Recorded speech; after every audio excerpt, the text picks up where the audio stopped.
If you would like to record your class on Zoom, you can do so. The classroom does not have video capabilities. However, you can record your voice over your materials on the computer screen or the document camera. The podium microphone can be used to record your voice or project your voice inside the classroom.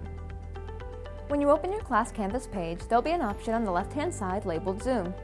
When you click on it, you'll be presented with the option to create a new meeting.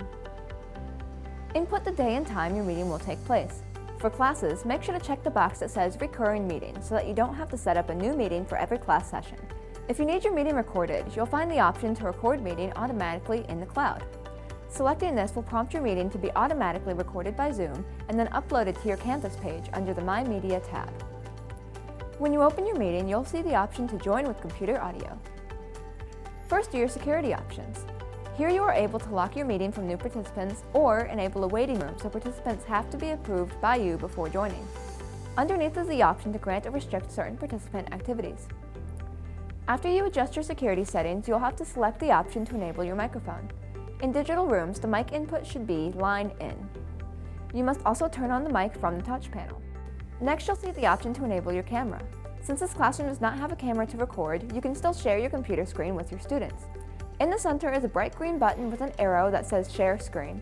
Selecting this will allow you to display what is on your computer screen to your meeting participants. In your screen sharing options, select Choose Source and then pick what windows you want to display. You may want to display footage from the document camera. Go to the table that says Advanced and select Content from Second Camera. In addition to screen sharing, there's also the option to place your participants in the breakout rooms. This will divide everyone into private subgroups. You can create as many as 50 breakout rooms and decide whether groups will be divided automatically, manually, or by the participants themselves.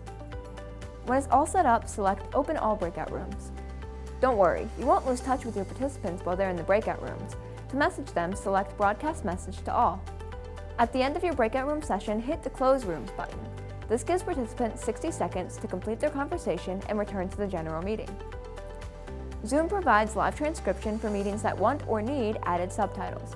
By selecting Live Transcript and then Enable Live Subtitles, your audio will be automatically transcribed on the screen. Once your Zoom is completed, you can select Stop Recording and then end the meeting.